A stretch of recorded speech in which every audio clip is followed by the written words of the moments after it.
Sales and marketing emang sering kayak kucing sama anjing ya. Orang brand, mau perusahaan dorong brand dulu, orang sales merasa butuh kejar-kejar target, buru-buru dengan support marketing, ujung-ujungnya berantem. Padahal kalau tahu posisi masing-masing harusnya nggak perlu ribut. Halo, saya Ignatius Untung, selamat datang di Marketing.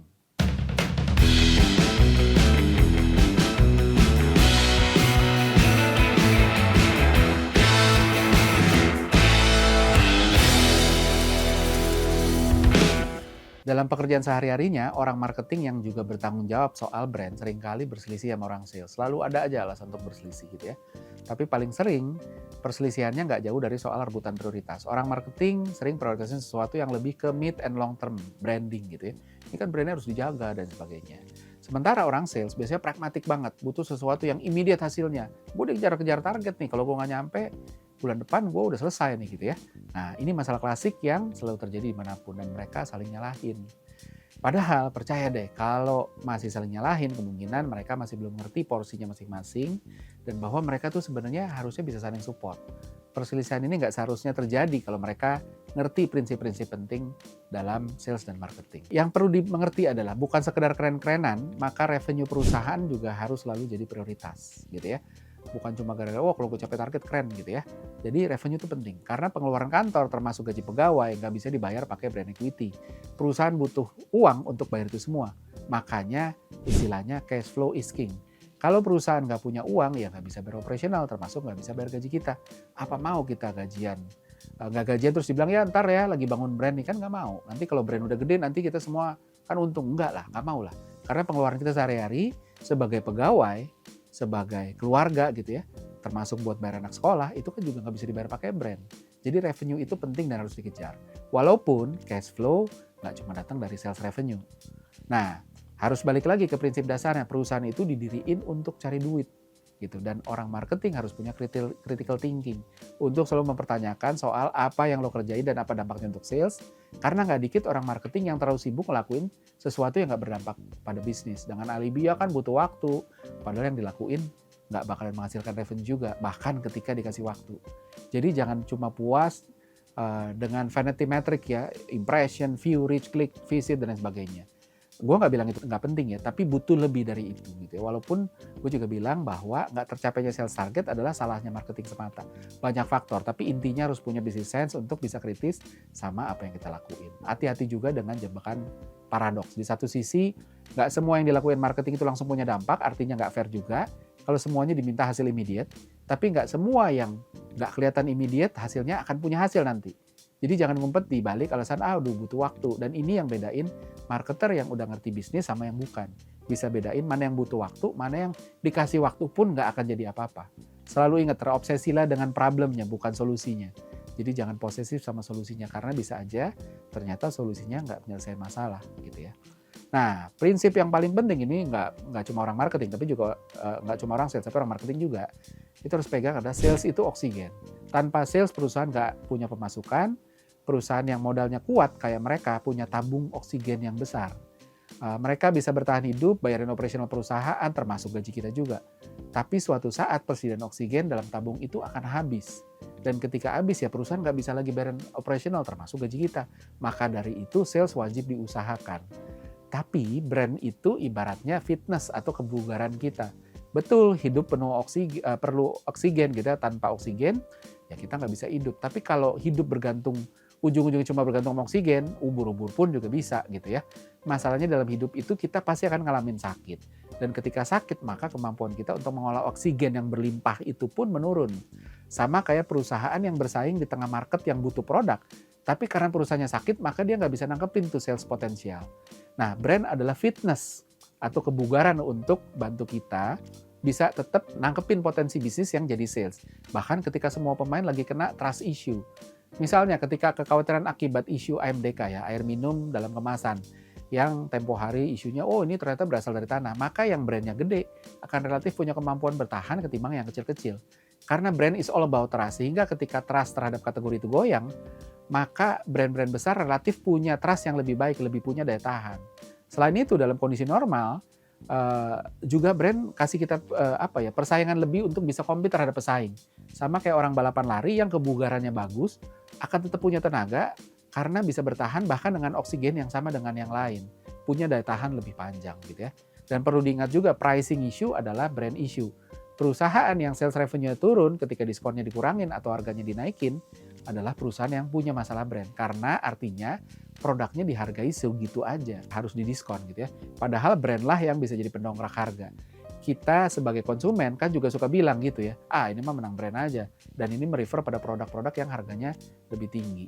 Jadi emang nggak bisa disangkal brand kasih kita keleluasan pricing strategi. Sebaliknya, produk yang nggak punya keleluasan pricing adalah yang nggak punya brand yang kuat.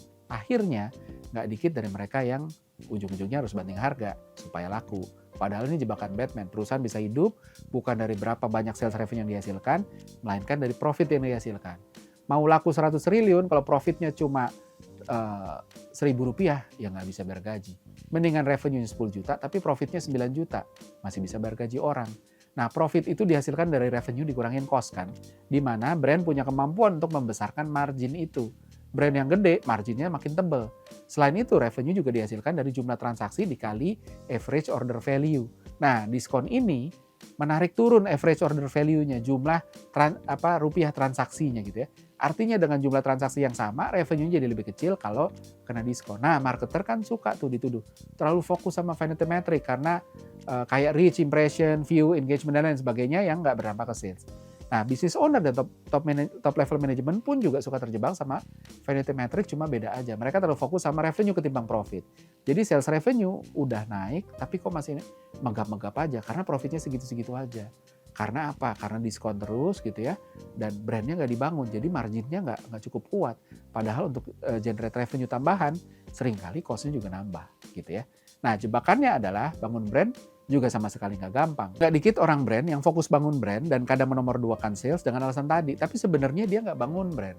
Bukan karena dia bohong, simply karena dia nggak tahu bahwa dia nggak tahu caranya bangun brand itu gimana. Jadi dia melakukan banyak hal yang menurut dia itu bangun brand, padahal enggak, sebenarnya dia nggak bangun brand. Akhirnya setelah sekian lama, ya kok brandnya gitu-gitu aja. Karena mereka fokus sama awareness saja, padahal brand bukan cuma soal awareness. Justru awareness itu bukanlah core dari brand building. Inilah yang bikin image orang brand rusak. Top management mulai nggak percaya lagi deh bahwa saya nggak percaya brand-brandan lah, kemarin udah dikasih kesempatan kok gitu-gitu aja gitu ya. Dan nggak salah juga top management. Jadi hati-hati orang marketing, orang brand di sana. Jangan beralasan, saya bangun brand, padahal sebenarnya kita nggak ngerti bangun brand gimana. Akhirnya jadi trust-nya terhadap orang marketing, orang brand rusak. Gitu, dan itu bahaya banget. Nah, ini yang harus diingat kalau udah mulai nggak percaya sama brand. Bahwa brand itu adalah tentang apa yang orang ingat tentang produk kita. Dan ini sama sekali nggak melulu soal kita bangun apa enggak gitu ya. Lo nggak ngapa-ngapain pun brand akan terbentuk di benak konsumen dengan sendiri. Analoginya, gue ini adalah brand gitu ya. Maka bangun brand tentang gue ngebangun persepsi bahwa gue pinter marketing. Maka misalnya abis itu gue bikin podcast, gue bikin buku, bikin kelas marketing. Itu kan effort untuk bangun brand ya, misalnya ya. Tapi kalau gue nggak ngapa-ngapain, diem aja, toh brand juga terbentuk. Si Untung kayaknya nggak ngerti apa-apa deh, nggak pernah denger dia ngomongin marketing gitu ya. Karena pada dasarnya orang akan membangun persepsi tentang sebuah brand regardless lu bangun apa enggak. Mereka ambil kesimpulan sendiri aja. Kalau gitu kan bahaya. Lu bangun brand katanya nggak ada gunanya. Ini buat yang udah nggak percaya sama brand ya. Tapi ketika lo nggak ngapa-ngapain, juga akhirnya brand lo terbentuk sendiri. Dan persepsi yang terbentuk bisa liar banget. Daripada liar, kan mendingan lo bentuk intentionally gitu ya. Minimal ada kemungkinan berhasil sesuai dengan mau lo, ketimbang nggak karuan terbentuk sendiri. Oke, kalau gitu penting dong bangun brand. Terus gimana? Kalau kita nggak punya uang, itu yang suka jadi alasan. Kalau brand aja bisa terbentuk tanpa kita rencanain, artinya brand juga bisa dibentuk bahkan tanpa modal atau minim modal gitu ya. Ramanya Satpam BCA itu kan juga punya dampak ke brand. Rajinnya sebuah airline untuk delay flight kan juga punya dampak ke brand. Gampangnya proses komplain atau refund sebuah layanan juga itu punya dampak ke brand. Artinya brand bisa kok dibangun tanpa budget brand secara spesifik. Bangun brand itu ada dua komponen. Satu formula, kedua amplifikasi. Formula itu murah, modalnya cuma otak sama kemampuan, sama komitmen. Amplifikasi yang seringkali mahal, walaupun nggak selalu mahal. Kalau belum punya uang untuk amplifikasi, fokus aja dulu formulanya. Kayak Satpam BCA tadi, formulanya Satpam harus bla bla bla bla, CS harus bla bla bla. Maka dari itu brand baiknya nggak cuma dipahami orang marketing. Karena banyak yang berdampak ke brand. Security yang ramah, CS yang helpful, bahkan driver mobil kantor kita, mobil box yang ada stiker brandnya, yang ugal-ugalan itu juga punya dampak negatif ke brand. product team yang bikin experience bagus, sales yang nggak pushy itu juga punya dampak. Bahkan ideal banget kalau brand itu nggak under marketing tapi under CEO. Supaya semua bisa nurut, nggak mentok sama ego departemen.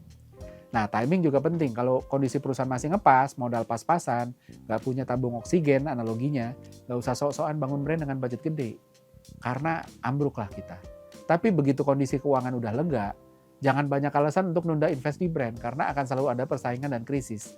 Dan kalau brandnya belum terbangun, maka ya sudah, karena mereka nggak pernah mau nunggu. Krisis tuh dan persaingan nggak pernah mau nunggu kita siap. So kalau belum sempat bangun brand, jangan kelamaan ngerusak brand juga. Kasih diskon panjang misalnya. Karena kalau udah kelamaan dirusak, perlu waktu juga untuk benerinnya. Karena kalau orang udah keburu punya persepsi tertentu soal brand kita, kayak teman yang dulunya bandel misalnya, terus sekarang jadi pejabat, kan kita sudah nerimanya. Padahal orangnya bisa aja udah berubah. Ini karena udah kelamaan terbentuk tanpa sengaja dibentuk tadi gitu ya. So intinya sales itu penting, karena tanpa itu gimana perusahaan mau hidup, karena sales itu oksigen. Tapi brand juga penting karena tanpa itu sales juga harus kerja keras. Jadi brand itu nggak seharusnya nyusahin orang sales, malah sebaliknya justru bisa bantu. Kalau brandnya bagus, jualannya juga jadi gampang. Walaupun nggak semua orang yang bilang mau bangun brand, beneran bisa bangun brand juga. Tapi top management juga jangan jadi apatis sama omongan bangun brand, simply karena trauma orang marketingnya udah bangun brand terus nggak jadi apa-apa. Kalau nggak tahu caranya, panggil aja ahlinya, toh bangun brand juga kan nggak harus mahal.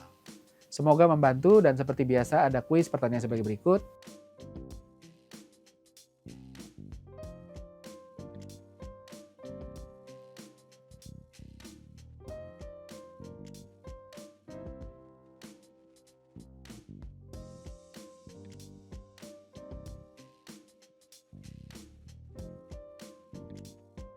Pemenang dari episode kali ini bisa disaksikan di episode selanjutnya, maka dari itu selalu saksikan Marketing di Marketers TV. Saran, kritik, komentar, pertanyaan bisa tulis di komen.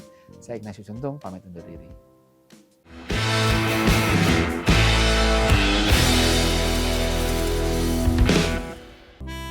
Gimana, bahasannya menarik bukan? Anyway, kalau ada yang punya ide atau request tentang apapun topik yang pingin dibahas dari perspektif behavioral science for marketing, komen di kolom komentar, nanti kita akan bahas. Dan jangan lupa subscribe Marketers TV dan nyalain loncengnya supaya nggak ketinggalan insight menarik seputar marketing dan bisnis.